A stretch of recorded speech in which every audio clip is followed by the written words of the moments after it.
Bonjour à tous, bienvenue à la série des webinaires de MyHeritage. Merci à tous de vous être inscrits et de nous rejoindre pour ce webinaire du mois de décembre, qui est donc le dernier de l'année. Merci de me dire s'il y a un problème avec le son, l'image. Normalement, tout devrait fonctionner. Donc, merci d'être présent au rendez-vous. Pour ce bilan de l'année, les nouvelles fonctionnalités et collections de MyHeritage. Alors, comme chaque webinaire, surtout pour ceux qui sont nouveaux, pour qui c'est le premier webinaire, je vous conseille de fermer tous les programmes qui ne vous servent pas, comme votre messagerie email ou Skype, etc. Montez le volume de vos haut-parleurs ou utilisez un casque, c'est encore mieux. Ouvrez le panneau de contrôle du webinaire. Vous allez pouvoir y écrire vos questions et si vous voulez, prenez du papier et un stylo pour prendre des notes. Mais sachez que ce webinaire est enregistré et que dès demain sûrement, il sera en ligne, accessible gratuitement, tout comme le direct. Alors, voyez ici le panneau de contrôle du webinaire. Vous voyez ici, vous pouvez écrire vos questions. Alors, je les lirai peut-être si je les vois pendant la présentation, sinon à la fin de la présentation, puisqu'aujourd'hui c'est un bilan et qu'on va passer en revue ce que nous avons sorti pendant l'année. Ça veut dire que pratiquement cette fois tous les thèmes peuvent être abordés dans les questions, donc j'y répondrai à la fin de la présentation. S'il y a beaucoup de questions, ne vous inquiétez pas, je pourrai vous répondre par email après. Si c'est un problème technique qui requiert l'intervention de l'équipe support, je pourrai leur transférer. Donc n'hésitez pas à écrire vos questions ici dans le panneau de contrôle. Et merci à Madame Chafiel qui vient de me dire que tout est OK au niveau du son. Donc voilà, MyHeritage, donc c'est votre site de généalogie. Vous pouvez construire évidemment votre arbre généalogique, mais bien sûr aussi faire vos recherches dans la base de données qui compte à l'heure actuelle près de 13 milliards de données historiques.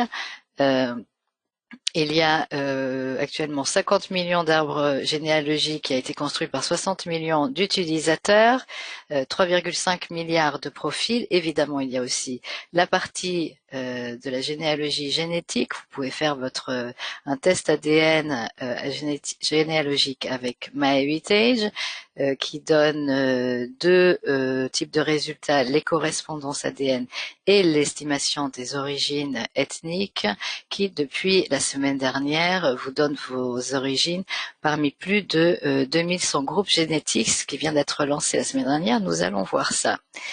Je me présente, je suis Elisabeth Zetland, née dans le Gers, dans une famille italo-française. Je suis docteur en histoire médiévale. J'ai fait une thèse sur les Juifs à Florence à l'époque de comme l'Ancien, c'est-à-dire milieu du XVe siècle.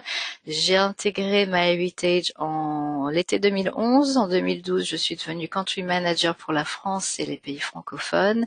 Depuis 2016, je suis membre de l'équipe de recherche généalogique de MyHeritage.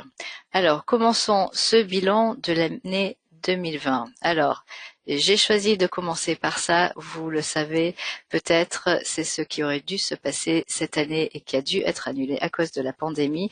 La conférence des utilisateurs de MyHeritage devait cette année avoir lieu à Tel Aviv après Oslo et Amsterdam. Évidemment, ça a dû être annulé. Beaucoup avaient déjà acheté leurs billets en début d'année. Malheureusement, nous avons dû repousser cette conférence, ce rendez-vous avec vous, comme tout le monde dans le monde entier a vu ses projets chamboulé par le virus du Covid. Donc, sachez que nous, par exemple, chez MyHeritage, avant même le premier confinement, une semaine avant, en mars, en Israël, nous avons été envoyés chez nous pour travailler. Et nous sommes toujours chez nous d'ailleurs. Je vous parle depuis mon domicile dans le centre de Tel Aviv. Et donc, depuis le mois de mars, nous travaillons à la maison, chacun. Voilà, alors commençons ce bilan. Je pense que vous le savez, cette année, nous avons vraiment fait un gros effort sur les photos. Nous nous sommes vraiment concentrés. Alors, est-ce que le son est revenu? Je vois qu'apparemment, il y a eu un problème de son. Ouais, ça a été coupé par intermittence. Bon, merci de me le dire. Je vois ça. Est-ce que ça fait toujours, il y a toujours des problèmes de son? C'est revenu? Bon, j'espère. Alors, on commence le bilan maintenant, donc j'espère que ça va bien se passer. C'est les aléas de ces sessions en direct et voilà. Bon, apparemment c'est revenu. Alors, vous le savez tous, cette année, nous sommes concentrés sur les photos. Évidemment, la généalogie, l'histoire familiale, les photos ont une importance capitale. Euh, Nous avons tous de vieilles photos de famille qui sont en noir et blanc, qui sont dans des vieux albums, dans des vieilles boîtes de chaussures. Et cette année, chez MyHeritage, nous avons décidé de les ressortir. Certains se rappellent peut-être qu'il y a quelques années, nous avions fait un projet pour les préserver, c'était en 2013, si je me souviens bien, l'été 2013. Donc on avait déjà essayé de faire quelque chose pour les photos. Là cette année, on a mis donc on a mis les bouchées doubles et nous avons lancé d'abord en février MyHeritage in Color, une fonctionnalité pour coloriser les photos en noir et blanc. Cette technologie est basée sur MyHeritage in Color est basée sur une technologie qui a été développée par Deoldify. Ça a eu un succès immédiat puisque 5 jours après le lancement en février, il y avait déjà plus d'1 million de photos qui avaient été colorisées. Parce que c'est vrai que ça, c'est quand même, on découvre les photos d'une nouvelle façon. On voit des choses qu'on n'avait pas vues avant en noir et blanc. C'est souvent, par exemple, un tissu ou l'expression d'un visage. Alors, c'est assez frappant parfois. Donc, ça a eu un gros succès. 2 mois après, nous avons évolué nous avons travaillé sur les paramètres pour donner des paramètres plus performants pour faire en sorte que la colorisation ressorte mieux. Il y avait effectivement des résultats, c'est toujours le cas, hein, ce n'est pas encore parfait, mais il y avait vraiment des photos qui étaient colorisées de façon qui était assez épouvantable parfois. Donc on a lancé 2 mois après de nouveaux réglages de colorisation pour permettre d'obtenir de meilleurs résultats. Et j'aime beaucoup cet exemple qui avait été montré par une généalogiste américaine, Jodie Russell, qui à l'époque, donc c'était au mois de mai, qui avait montré donc cette photo originale. Au moment du lancement, elle avait obtenu ce résultat. C'est vrai qu'il y a des photos euh, qui ressortent souvent les vêtements en violet. Et là, c'est le problème aussi des uniformes. Alors évidemment, comme c'est une technologie, c'est une intelligence artificielle, la couleur des vêtements, c'est pas forcément la vraie couleur du vêtement. C'est une interprétation de la réalité. Le problème, c'est que dans les uniformes, c'est autre chose. On est censé retrouver la vraie couleur. Donc les nouveaux paramètres permettaient de retoucher ici parce que de toute façon entre ce violet rouge ça allait vraiment pas. Avec les nouveaux paramètres, elle avait réussi à obtenir ce résultat qui était certainement beaucoup plus proche de la réalité. Mais on a quand même continué à travailler dessus puisque au début de ce mois, nous avons sorti, même à fin novembre, nous avons sorti un nouveau modèle de colorisation pour MyHeritage in Color, ce qui fait que maintenant vous avez accès à 3 modèles. Donc vous voyez ici, par exemple, il y a la photo originale en noir et blanc, le modèle de février, c'est-à-dire la colorisation avec le modèle que nous avions lancé en février, et ici sur la droite le nouveau modèle de novembre. Alors, sachez que le modèle de novembre est le modèle par défaut. Si vous ajoutez maintenant une photo, elle va être colorisée selon le modèle de novembre, mais vous pouvez dans les paramètres basculer et et voir le résultat avec le modèle de février parce que c'est peut-être l'ancien modèle qui va donner de meilleurs résultats. Donc de toute façon, vous pouvez basculer de l'un à l'autre et utiliser les réglages que nous avions lancés en mai. Alors, vous connaissez cette page de la colorisation, elle n'a pas changé depuis le mois de février. C'est tout simple, si vous arrivez sur cette page pour télécharger une photo, c'est tout simple, ça prend vraiment quelques secondes. Vous le voyez en direct sous vos yeux.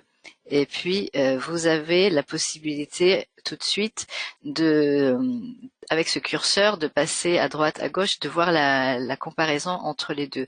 Vous le savez, la photo originale en noir et blanc reste intacte. C'est la photo qui, évidemment, est la plus importante. Donc, la version colorisée s'ajoute à la version originale. Donc, vous pouvez basculer de l'une à l'autre, mais l'original reste la plus importante.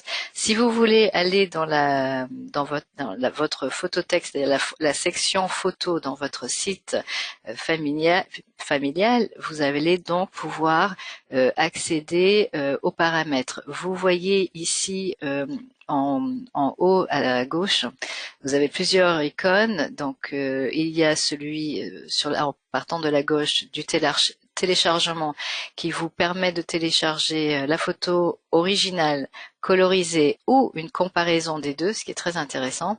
Vous pouvez partager tout à fait à droite, c'est donc l'icône pour le partage, pour envoyer la photo à vos proches. Et la roue dentée est donc celle des paramètres. Et donc ces paramètres, vous voyez ici, vont vous permettre de basculer d'un modèle à l'autre, donc du dernier modèle lancé fin novembre, du premier modèle de février, et le modèle alternatif, c'est le modèle qui va vous permettre de vous-même de jouer avec la saturation ou le rendu, ce que nous avions lancé au mois de mai. Donc pour l'instant, le succès perdure puisque nous en sommes à 17 millions de photos qui ont été colorisées depuis le mois de février. En juin, nous avons lancé le sublimateur de photos de MyHeritage qui a eu tout autant de succès, que je trouve moi-même encore plus bluffant. Cette technologie permet de rendre les visages flous parfaitement nets. Alors ça marche aussi pour les photos en couleur, pas seulement en noir et blanc, et ça donne des résultats assez incroyables. Je sais que jusqu'à maintenant, on en est à 11 millions de photos qui ont été donc sublimées depuis le mois de juin. Alors, vous voyez ici dans votre section des photos, vous savez que vous pouvez basculer, vous pouvez coloriser une photo ou la sublimer ou les deux évidemment. Il n'y a pas d'ordre, vous pouvez faire ce que vous voulez. Quand vous allez vous cliquez sur l'icône pour télécharger, vous avez donc la possibilité de télécharger cette photo sublimée ou une comparaison. Vous pouvez faire ce que vous voulez avec. Vous savez que la photo originale ne reste intacte et donc vous avez quand la photo est sublimée et colorisée, vous avez ces deux symboles en bas de la photo sur la gauche, une palette pour indiquer que la photo est colorisée et une baguette magique pour indiquer qu'elle a été sublimée. L'avantage de ce que nous appelons le sublimateur photo, c'est que ça montre les visages, ça fait un zoom sur les visages. Alors quand ce sont des photos de groupe, par exemple ici c'est effectivement une photo de groupe, après l'avoir passé dans le sublimateur, on voit ces visages en gros plan et on peut enfin les découvrir donc au net. Donc c'est ce que vous voyez par exemple ici sur cette photo et vous pouvez ensuite cliquer un par un sur les visages. Alors c'est une technologie qui est toujours en progrès. Je sais que l'équipe des développeurs qui travaillent sur ça continue à travailler. Donc, il y a encore, ce n'est jamais parfait, mais on continue à travailler sur cette technologie. Évidemment, Ces fonctionnalités photos qui ont eu beaucoup de succès cette année sont aussi disponibles sur l'application. Donc si vous utilisez l'application de MyHeritage, vous pouvez aussi coloriser et sublimer vos photos. Donc je vous invite à le faire, à utiliser l'application si vous ne l'avez pas déjà fait. Alors, au mois de février, nous avons lancé la vue en éventail. Alors, vous le savez, peut-être, nous avons donc à l'heure actuelle 4 vues disponibles dans l'arbre généalogique. Vous avez la vue par défaut, celle que nous appelons la vue famille, la vue ascendance qui, comme son nom l'indique, montre un individu racine et toutes les personnes, tous les ascendants de cette personne en remontant dans les générations, donc les ascendants directs. Et ensuite, nous avons la vue liste qui a l'avantage de montrer une liste de toutes les personnes qui sont présentes dans l'arbre généalogique. Cette vue en éventail, donc la 4e ajoutée, a été lancée au mois de février. C'est une vue qui, comme les autres vues, vous permettent d'ouvrir le panneau de profil de chaque personne et de saisir et de modifier les informations comme vous pouvez le faire dans les autres vues.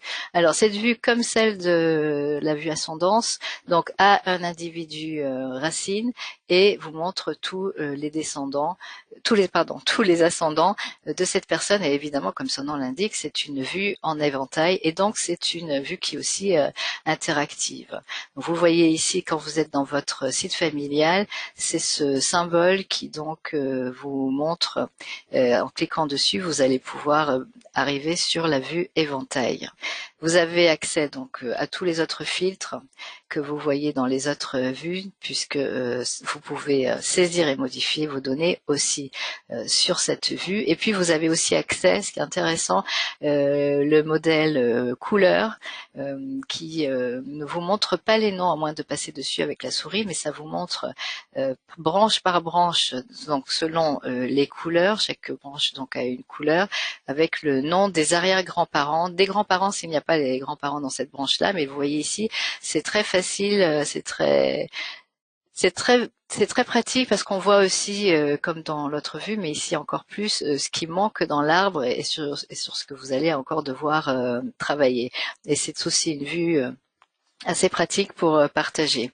Donc, je vous invite à utiliser cette vue si vous ne l'avez pas déjà essayé.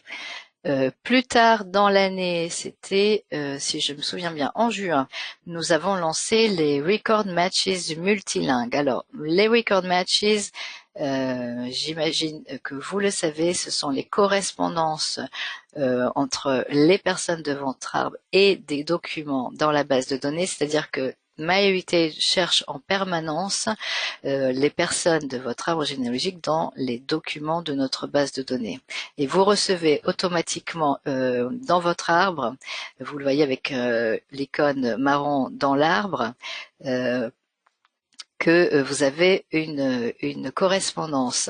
J'ai fait un webinaire sur ça, si je me souviens bien, c'était, je sais plus si c'était en juin ou en juillet, mais on va voir ça tout à l'heure dans la liste des webinaires.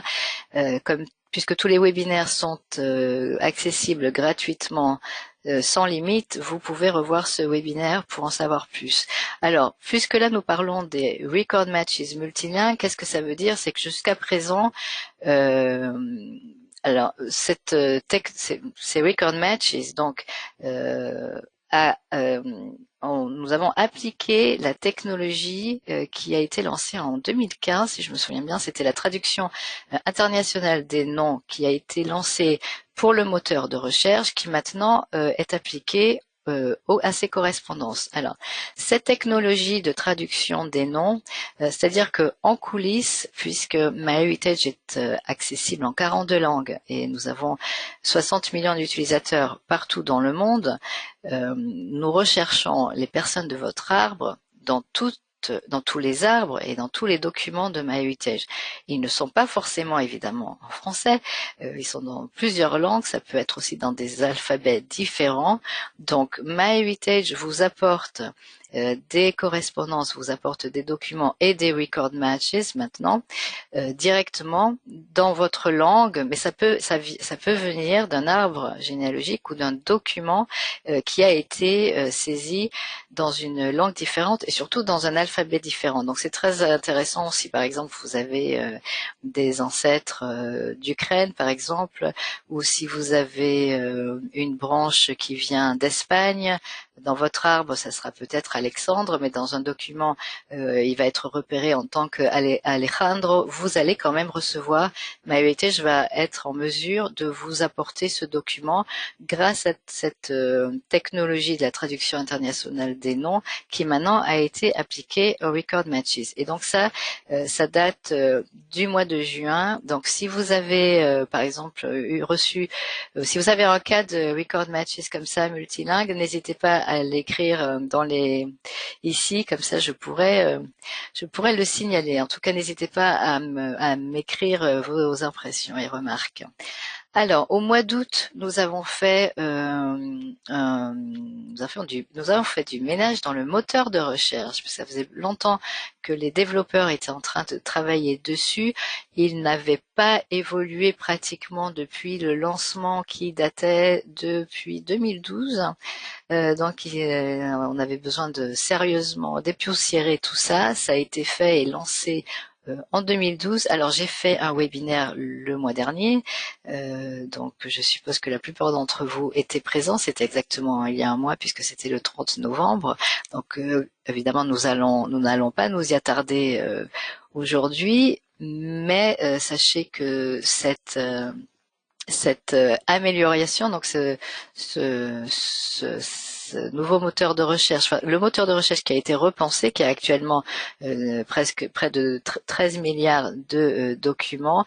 Nous avons simplifié le formulaire de recherche. Avant, il y avait un formulaire pour la recherche simple et un autre pour la recherche avancée. Maintenant, c'est combiné dans un seul formulaire. Donc, c'est plus facile de modifier une recherche. Il y a des filtres qui changent de façon dynamique selon la recherche. Il y a une distinction en ce qui concerne les résultats entre les arbres généalogiques et les documents. C'est plus facile de voir ce que vous avez déjà vu comme résultat ou pas, puisque si vous avez déjà cliqué sur un résultat, donc vu un document, ça va être en grisé, alors que ce qui n'est pas encore vu reste en noir. Donc, et puis c'est plus facile aussi, comme c'est présenté maintenant, de voir quelles sont les dernières collections qui ont été ajoutées ou mises à jour, puisque c'est dans la même page, c'est dans la page quand vous cliquez sur l'onglet recherche et que vous descendez, vous voyez tout de suite les dernières collections qui ont été ajoutées. Donc vous voyez, ça c'est à quoi ressemble aujourd'hui le moteur de recherche. Donc sous l'onglet recherche, quand vous descendez, vous voyez ici, vous pouvez cliquer. En revanche, quand vous cliquez sur le type de document ici, si par exemple vous cliquez sur photo ou des services militaires, vous allez retomber sur l'ancien formulaire quand vous cliquez directement ici. Nous allons bientôt passer ça avec le nouveau formulaire. Et vous voyez ici, donc en bas de page, vous avez les collections récemment ajoutées. Alors, j'ai fait cette capture d'écran avant, je pense déjà la semaine dernière, si c'était pas avant. Il se trouve que là, il y a du changement je vais vous en dire plus tout à l'heure. Donc ça ne ressemble pas à ça aujourd'hui. Vous l'avez peut-être vu. En tout cas, les améliorations à venir, donc pour l'année prochaine 2021, le nouveau formulaire de recherche va être appliqué et va être disponible aussi sur les appareils mobiles.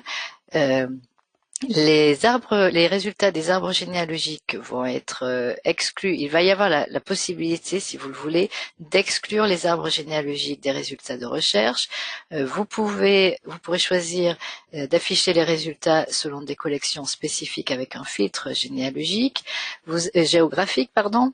Vous allez pouvoir partager des documents intéressants si vous découvrez un document que vous voulez envoyer à un oncle ou à un cousin, vous aurez une fonctionnalité qui permettra en un seul clic de pouvoir partager ce document. Ça va être mis en place l'année prochaine.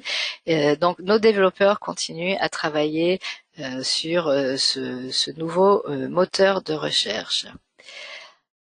Alors, puisque je viens de le dire, parmi les nouvelles collections ajoutées en 2020, ce n'est pas une liste exhaustive. Sachez que nous avons ajouté cette année plus de 2 milliards de documents. Donc là, vous voyez ici pour la France, l'Espagne, le Portugal, le Canada. Nous avons ajouté des journaux français, l'Allemagne, Pays de Galles, Grèce, Royaume-Uni, la Norvège, et puis les deux dernières ont été ajoutées aujourd'hui. Pour le département du Nord, donc les registres d'état civil des naissances et des décès. Donc si vous allez maintenant sur la page, sur votre onglet recherche, vous allez voir en bas de page dans les nouvelles collections, ces deux collections devraient être affichées parce que ça date d'il y a, c'est depuis quelques heures. J'ai pas eu le temps de faire la capture d'écran, de la mettre à jour, mais j'ai eu le temps de l'ajouter dans cette diapo puisque c'est sorti juste avant ce webinaire. Voilà. Alors, le cadeau significatif de l'histoire familiale, qu'est-ce que c'est? Vous le savez peut-être, c'est la possibilité d'offrir en cadeau un abonnement complet de MyHeritage de 6 mois ou de 1 an. Ça a été lancé avec une réduction de 50%. C'était juste à temps pour les fêtes. Beaucoup ainsi ont pu offrir ça pour Noël. Abonnement complet, donc ça veut dire évidemment d'avoir accès à toutes les fonctionnalités de MyHeritage. Ça passe par l'arbre généalogique sans limite. Ça passe bien sûr la base de données historiques, tout ce qui est correspondance, donc les smart matches, les record matches, instant discoveries, et évidemment l'utilisation illimitée de toutes les fonctionnalités des photos que nous avons lancées cette année. Si vous voulez en savoir plus, je vous renvoie au blog, à l'annonce que nous avions publiée dans le blog le 16 novembre dernier. Ensuite, je suis allée trop vite. Ça, c'était la semaine dernière, je pense, si je me souviens bien. Où il y a 2 semaines, la vue ascendance a été appliquée à l'arbre généalogique de Family Tree Builder, notre logiciel. Ça faisait pas mal de temps que nos utilisateurs du logiciel réclamaient cette vue pour le logiciel. C'est désormais chose faite.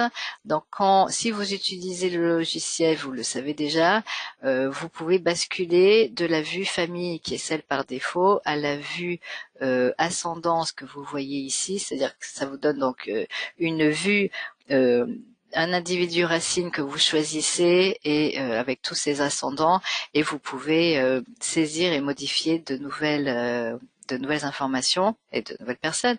Donc depuis cette vue, donc ça c'est tout récent. Cette année, nous avons fait 2 mises à jour pour ce qui concerne la théorie de la relativité familiale. Alors, ceci concerne la généalogie génétique. C'est une fonctionnalité qui a été lancée en février 2019 et qui n'est pas comme les autres fonctionnalités, par exemple de correspondance, qui sont régulières parce qu'il y a une technologie qui travaille en permanence en coulisses. Celle-ci est, si je peux dire, manuelle de notre part. On doit lancer une mise à jour pour que vous puissiez recevoir de nouvelles théories. Donc nous avons fait ça en mai et en septembre. Donc c'était la 3e et la 4e fois qu'il y avait une mise à jour. Donc pour ceux qui ne savent pas de quoi il s'agit, donc ça concerne les correspondances ADN, parce que vous avez peut-être pas fait un test génétique, généalogique. Si vous avez fait un test, vous avez donc des correspondances, et donc vous savez que vous avez peut-être une théorie. Ça veut dire que votre correspondance a un arbre généalogique, et ça malheureusement c'est pas toujours le cas, ou au moins un arbre généalogique assez conséquent pour que MyHeritage puisse repérer dans les arbres un chemin qui montre de quelle façon vous pourriez être apparenté à votre correspondance. Donc cette technologie donc c'est une façon de tirer le meilleur parti de vos correspondances ADN. On prend parti on tire profit donc de nos collections et évidemment des 3,5 milliards de profils d'arbres généalogiques. Alors, si vous avez des correspondances et si vous avez eu la chance d'avoir des théories, vous savez que ça ressemble à ça et que ça vous montre en fait, alors ça c'est un exemple de mon arbre généalogique, vous avez un filtre dans les correspondances ADN, vous pouvez choisir de voir les correspondances qui ont une théorie. Vous n'en avez pas forcément, vous pouvez avoir des correspondances et ne pas avoir de théorie parce que ça dépend aussi, comme je l'ai dit, si vos correspondances ont des arbres généalogiques assez fournis. Donc dans ce cas-là, j'avais cette théorie qui effectivement m'a montré que le chemin entre moi et ma correspondance. Et là, dans ce cas, j'en avais même deux. Il y avait deux possibilités, puisque ça dépend aussi. Il peut y avoir d'autres arbres qui peuvent montrer, différents arbres qui peuvent montrer un chemin différent pour le lien de parenté. Je connais cette cousine, donc je savais que de toute façon c'était juste, mais c'est vrai que j'aurais peut-être vous avez peut-être vous-même découvert des liens de parenté avec des correspondances que vous ne connaissiez pas avant. Donc les théories ont été mises à jour 2 fois cette année, en mai et en septembre. Voilà. Alors, les groupes génétiques, c'est tout nouveau, c'est la grosse sortie de l'année que nous avons réservée donc pour la fin. Puisque ça a été lancé le 24 décembre, la veille de Noël, en quelque sorte un cadeau de Noël pour MyHeritage. Je peux vous dire que ça fait 3 ans que notre équipe scientifique travaille dessus, donc ça a pris du temps. Alors, si vous avez fait un test ADN ou si vous êtes en train de considérer l'idée, si vous pensez le faire, sachez, ou vous savez déjà, que vous avez deux types de résultats. Vous avez les correspondances ADN qui vous montrent le pourcentage que vous avez en commun avec d'autres personnes qui ont fait le test, et ça c'est très très précis, on ne revient pas dessus. En revanche, il y a l'autre partie des résultats, c'est l'estimation des origines ethniques. Et là, le progrès et le niveau de précision sur lequel l'équipe travaille est encore il y a encore beaucoup de travail, mais ils ont fait une avancée donc spectaculaire avec ces groupes génétiques que nous avons lancés la semaine dernière, puisque jusqu'à présent, vos résultats, votre estimation, vous donnez vos résultats parmi 42 origines ethniques. Maintenant, en plus de ces 42 origines ethniques, ça vous donne des résultats supplémentaires parmi plus de 2100 régions géographiques. Si vous avez fait un test et que vous êtes déjà allé voir vos résultats depuis, vous avez vu apparaître cette petite fenêtre donc qui vous dit tout simplement ce qu'il en est. Les groupes génétiques complètent l'estimation de vos origines ethniques en offrant une meilleure compréhension de vos origines, une analyse plus approfondie des lieux d'origine de vos ancêtres, parmi plus de 2114 régions géographiques exactement. Donc, c'est une étape évidemment très importante en ce qui concerne la généalogie génétique chez MyHeritage. Je peux vous montrer mes résultats, moi par exemple. Donc vous voyez ici la différence, les zones qui sont en couleur mais sans bordure sont les origines ethniques donc du premier niveau que j'ai reçu quand j'avais fait le test il y a quelques années.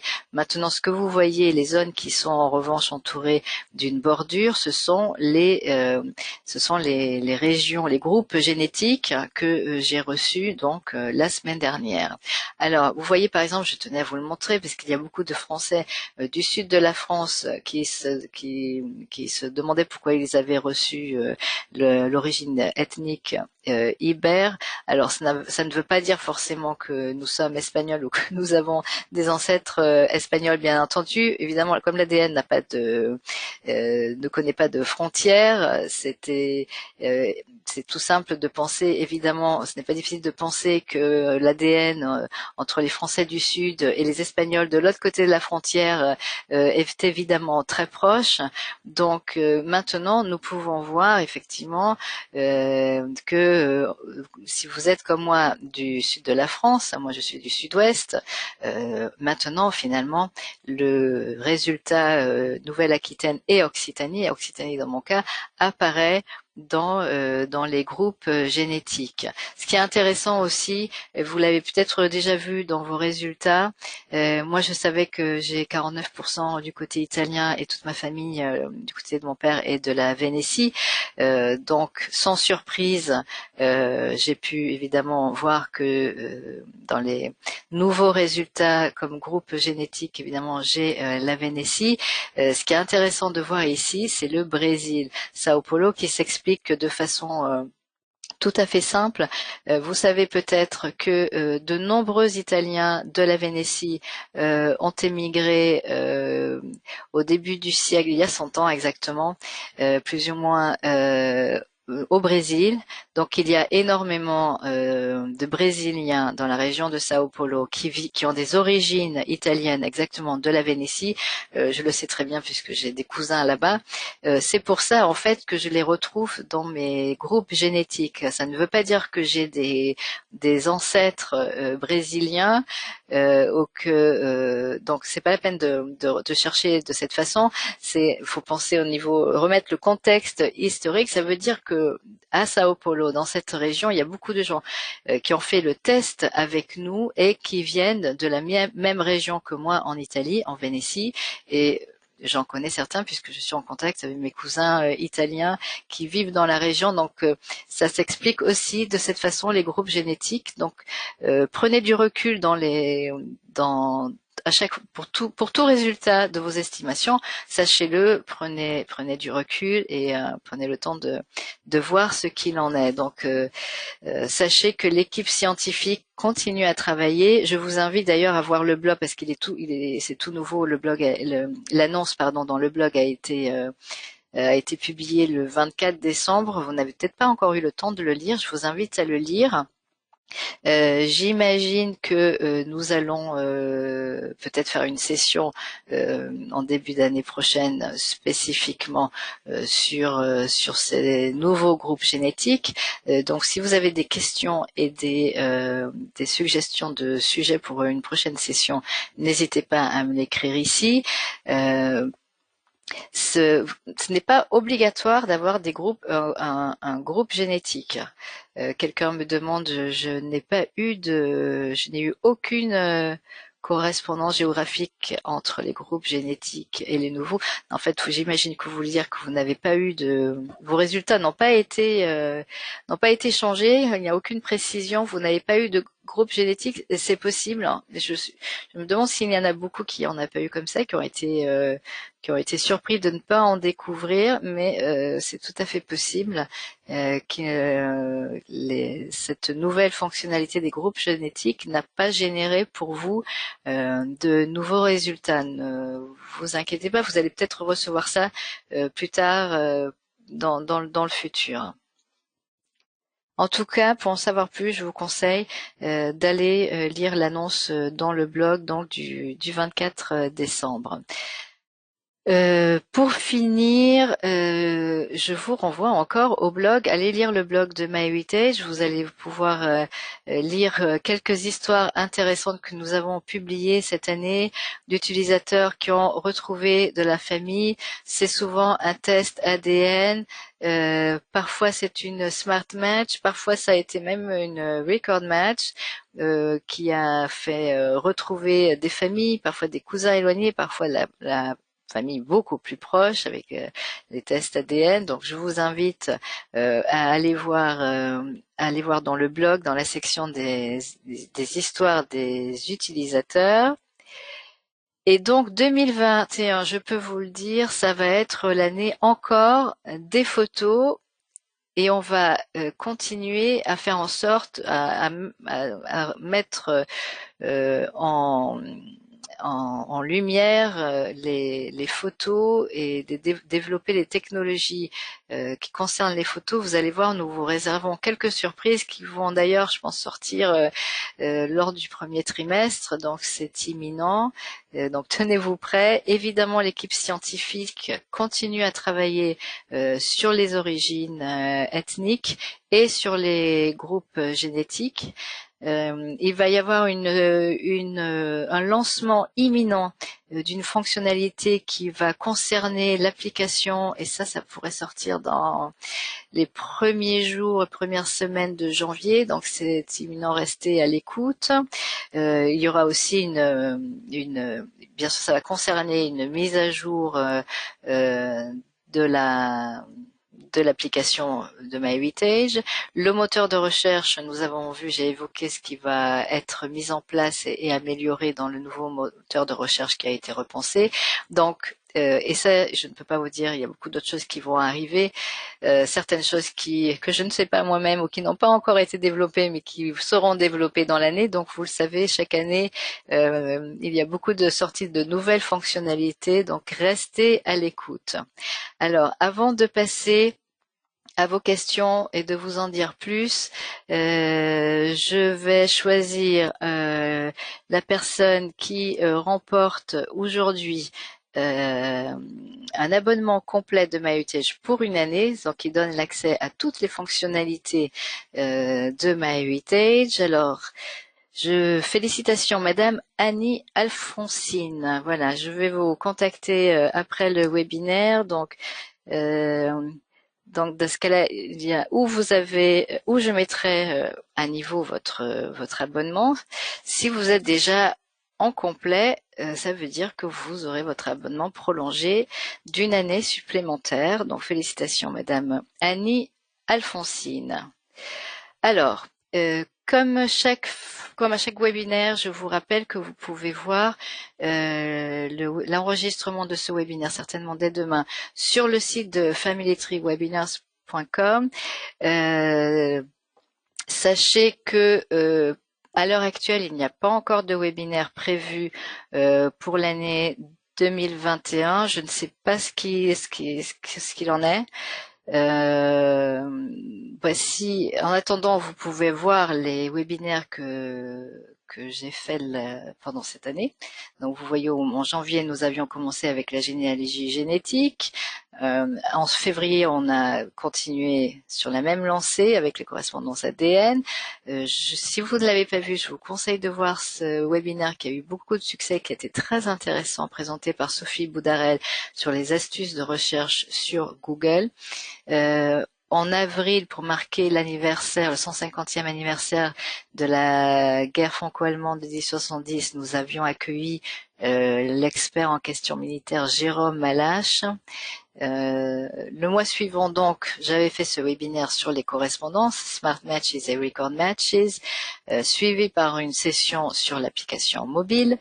Nous avons accueilli en septembre la généalogiste belge Marie Capard pour un webinaire très intéressant, ADN et archives. Donc, comment faire les recherches vos recherches donc généalogiques à partir d'un test génétique.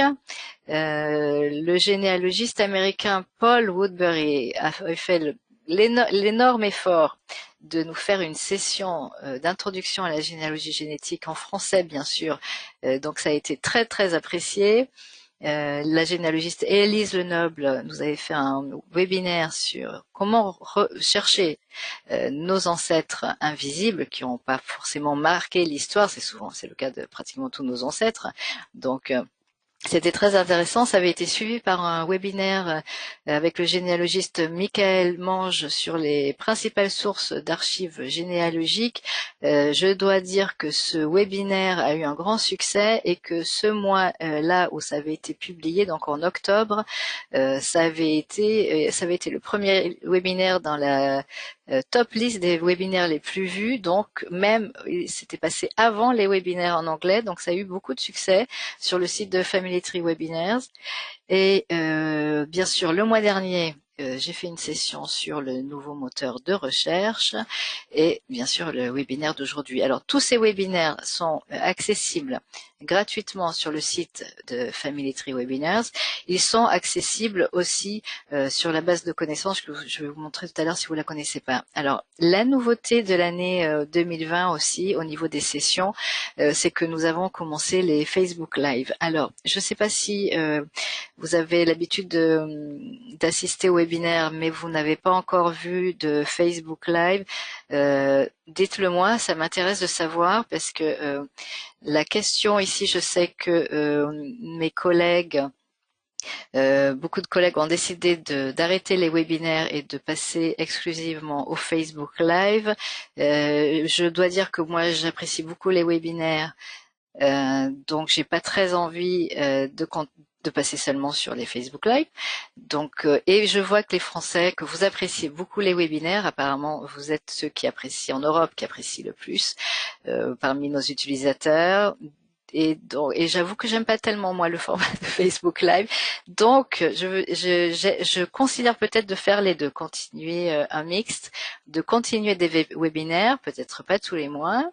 Et de toute façon, depuis le mois de juin, je fais un Facebook Live toutes les 3 semaines, a priori. Donc, si vous n'avez pas encore assisté à un Facebook Live, je vous conseille de suivre la page de notre page évidemment sur Facebook pour voir quand aura lieu le prochain Facebook Live, peut-être la semaine prochaine et la semaine suivante. Mais donc, je voulais vous le dire, j'ai fait plusieurs Facebook Live depuis le mois de juin, une fois toutes les 3 semaines. Donc, j'avais commencé par le sublimateur, ensuite j'en ai fait un sur le vérificateur de cohérence, sur Family Map, sur les réglages et les outils de l'arbre généalogique. J'ai justement présenté dans une session en octobre les 4 différentes vues de l'arbre généalogique. Ensuite, j'ai fait une session sur l'application. Alors, vous voyez la différence, c'est la vidéo en fait qu'il n'y a pas dans le webinaire. Juste le temps où je commence la session et je fais les questions. Évidemment, pendant la présentation, il n'y a aucun intérêt à avoir mon visage, donc généralement, j'enlève la vidéo. Nous avons fait, je vous le dis parce que vous les avez peut-être pas vues et comme elles sont accessibles évidemment sur Facebook dans la section vidéo sur la page, vous pouvez les voir, les revoir à votre guise. Nous avons fait une session avec la généalogiste belge Marie Capard, comment rechercher vos ancêtres en Belgique. Mais si vous voyez, vous avez l'habitude de nous suivre pour les webinaires, vous vous souvenez peut-être que nous avions fait ça. C'est exactement il y a un an. Nous avions fait un webinaire avec Marie Capard sur cette question. Donc nous avons repris le thème et nous avons fait un Facebook Live dessus. Et puis j'ai fini, le dernier Facebook Live était sur les Smart Matches. Alors, je voudrais vous dire aussi que tous ces webinaires et tous ces Facebook Live sont disponibles, sont accessibles sur la base de connaissances. Donc, vous le savez, si vous manquez un direct ou si vous voulez revoir une présentation, celle d'aujourd'hui ou celle passée, vous pouvez y accéder gratuitement à tout moment, à votre guise, sur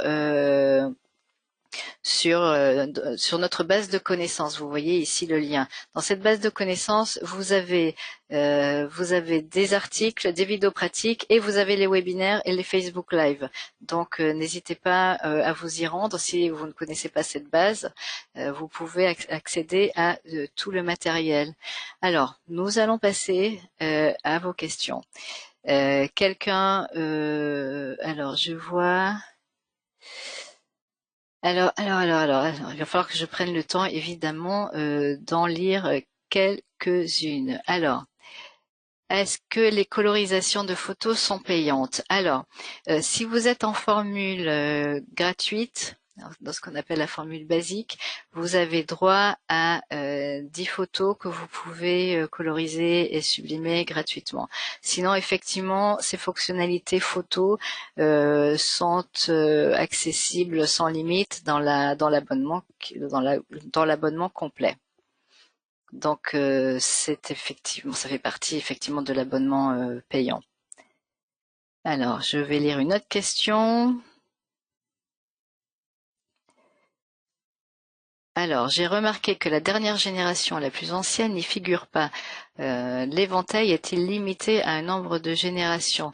Alors, effectivement, si vous avez, pour des raisons en fait de design, si vous avez énormément de générations, c'est exactement pareil pour la vue ascendance et et un peu aussi comme quand on est dans la vue famille, on voit pas l'ensemble de l'arbre.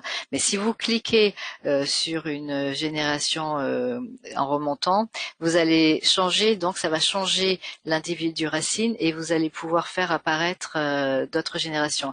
Mais sachez que vous avez, il y a un filtre dans la vue éventail qui fait que vous pouvez choisir le nombre de générations. Mais effectivement, je pense que c'est jusqu'à 10 générations, ce qui est déjà pas mal. Mais vous pouvez jouer avec. Donc, allez voir les filtres et et quand vous êtes dans la vue éventail, voyez en cliquant sur une personne, vous pouvez avoir l'icône. Vous allez voir apparaître l'icône de l'éventail. Si vous cliquez sur ce petit icône dans la fiche d'une personne, ça va faire en sorte que cette personne va devenir la personne racine. Et donc, vous allez, si vous êtes remonté dans l'arbre un petit peu, si vous êtes sur la fiche d'un grand-parent, ça va faire apparaître de nouvelles générations. Voilà. Alors,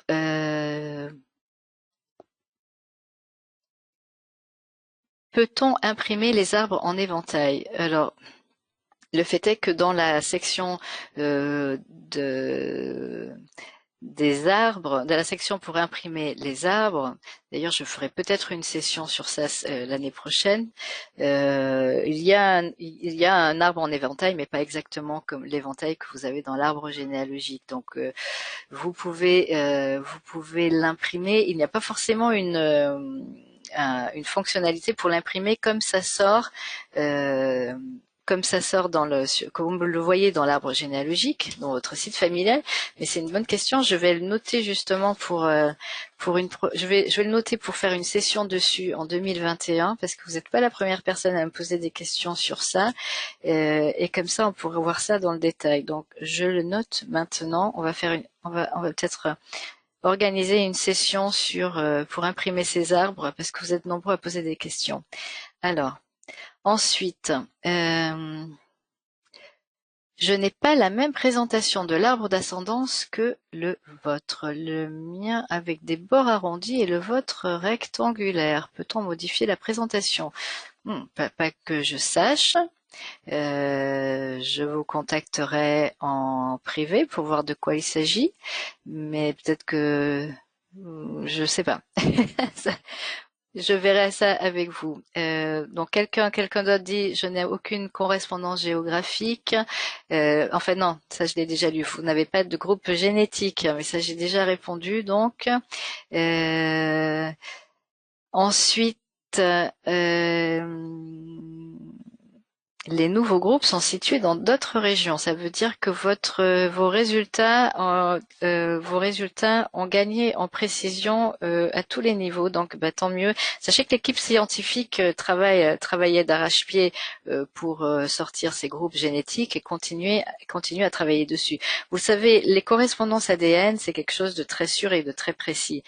Quand on reçoit une correspondance avec un cousin à 12% ou un demi-frère, on sait que c'est vrai et on sait qu'on peut travailler sur les correspondances même quand elles sont assez basses.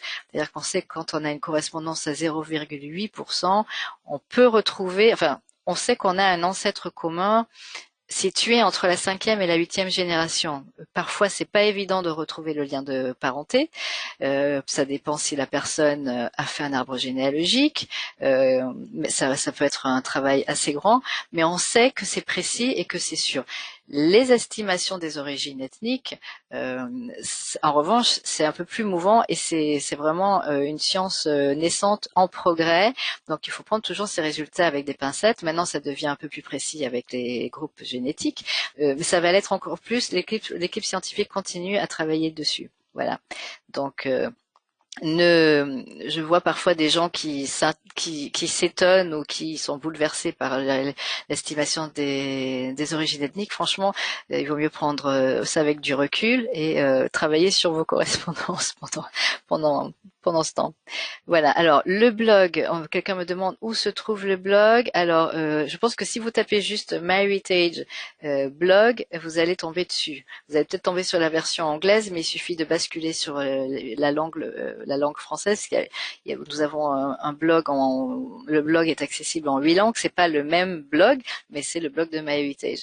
Sinon, si vous allez dans votre site familial et vous descendez dans pied de page, je pense que si ça n'a pas changé, que vous allez pouvoir cliquer sur le blog et accéder au blog.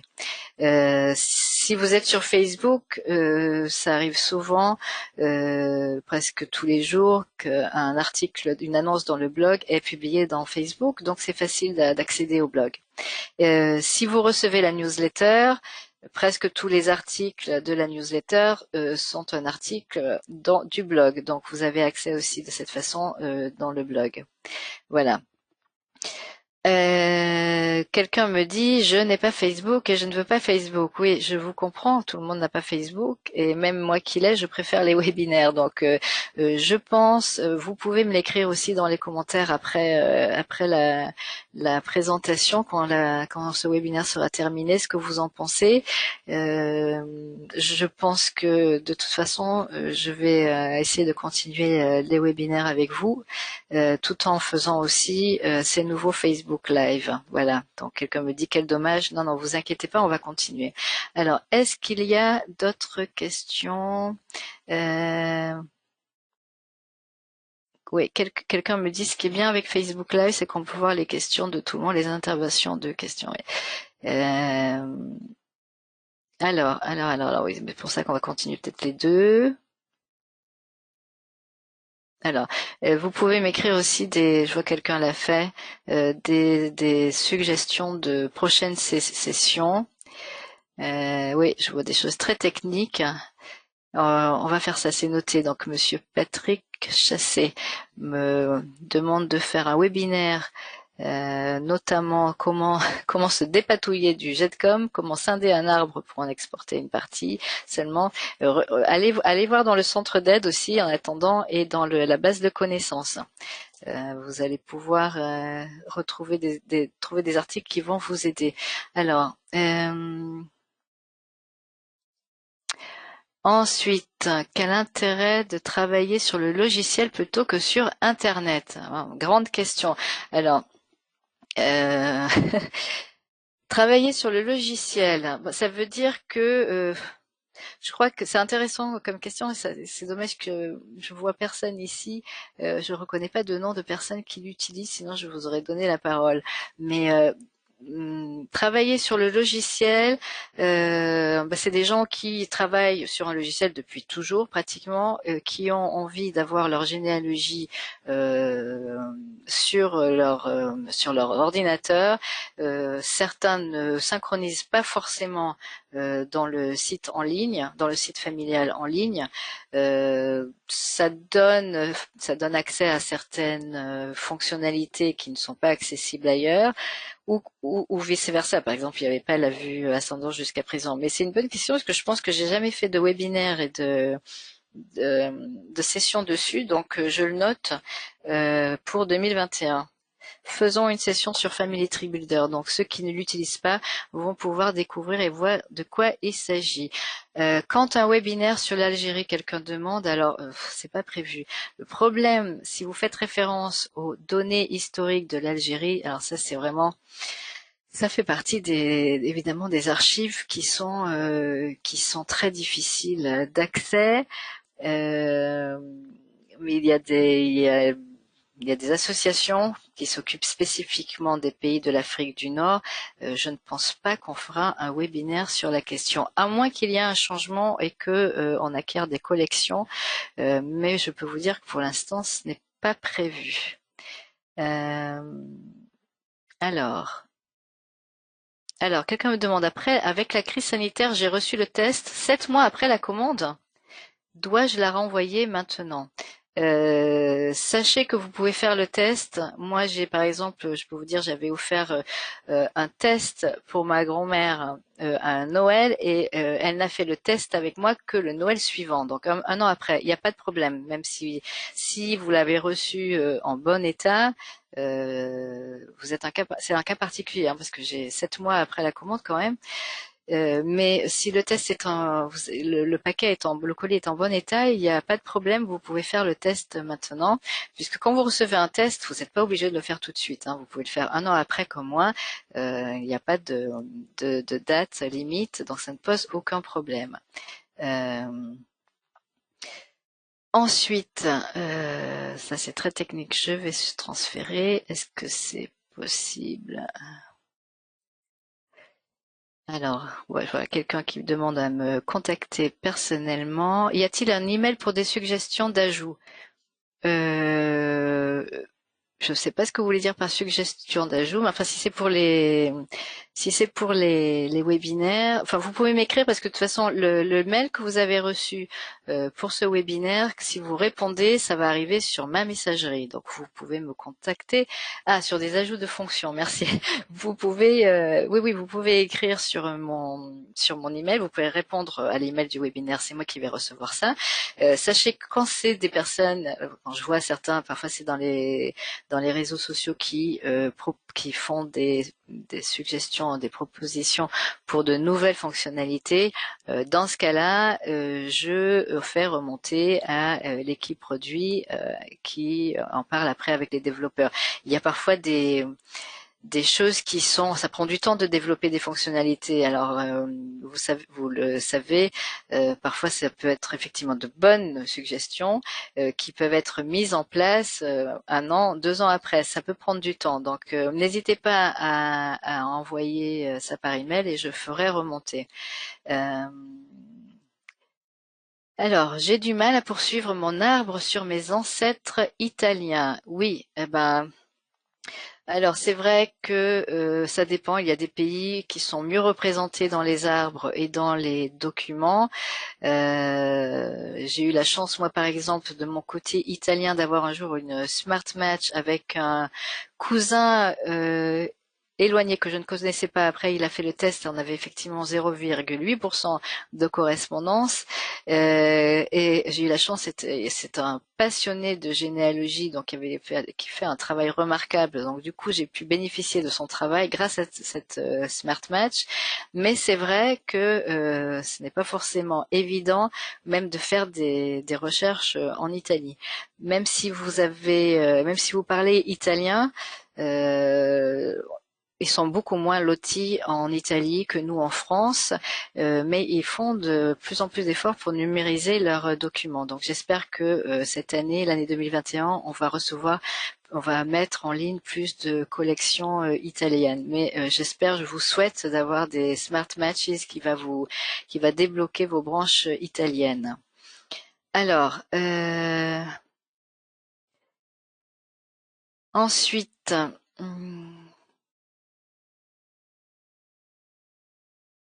Alors, je veux récupérer un grand arbre d'une cousine qui est sur MyHeritage aux USA dans ma généalogie. Est-ce possible?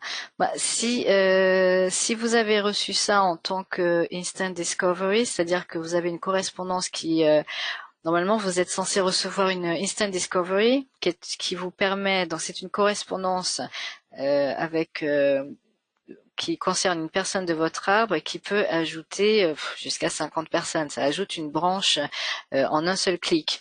Donc c'est la façon de le faire. Donc si vous voulez récupérer un arbre, si ce n'est pas le cas, mettez une personne qui est en commun pour les deux arbres. Si vous n'avez pas encore reçu de correspondance, alors que vous devriez avoir reçu une correspondance, cliquez sur une des personnes de cette branche et cliquez sur la fonction chercher cette personne pour retrouver l'arbre. Mais vous êtes censé pouvoir récupérer une branche et plus en branche par branche de cette façon avec les instant discoveries.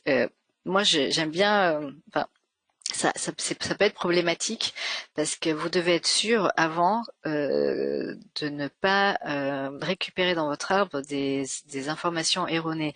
Donc, si vous êtes membre, la première chose à faire, ça serait d'être membre de son site familial, de pouvoir comme ça bien étudier son arbre, être sûr que ce que vous allez ensuite intégrer, importer dans votre arbre, ce sont des informations qui sont justes. Lancez en tout cas, si elle ne le fait pas, demandez-lui de lancer le vérificateur de cohérence. Faites en sorte que au plus, vous savez que de la façon la plus précise, vous allez intégrer de bonnes informations. Ensuite, quelqu'un nous remercie pour les webinaires. Oui. Et pour ce qui va arriver en 2021, moi aussi, je vous avoue que depuis que je suis chez MyHeritage, chaque année, en tant que généalogiste, je suis toujours agréablement surprise et très enthousiaste à ce qui va arriver. Alors, quelqu'un me demande, je viens de le dire justement, dans les données ADN, à partir de quel pourcentage peut-on être sûr de la correspondance? Alors, à partir de, je dirais, 0,7, 0,8%, c'est une correspondance sur laquelle vous pouvez travailler. Donc, à ce niveau de pourcentage, vous pouvez vous attendre à un lien de parenté, à un ancêtre commun que vous pouvez retrouver entre la 5e et la 8e génération. Vous contactez cette correspondance en espérant qu'elle vous réponde, parce que c'est pas forcément le cas évidemment, et en espérant qu'elle a un arbre généalogique ou qu'elle connaisse elle-même quelqu'un dans la famille qui fait de la généalogie. Ensuite, on peut remonter. Vous aurez peut-être la chance d'avoir une théorie, mais effectivement, vous pouvez commencer en dessous de 0,7, ne laissez tomber. À partir de 0,7, 0,8%, vous pouvez commencer à travailler dessus. Voilà.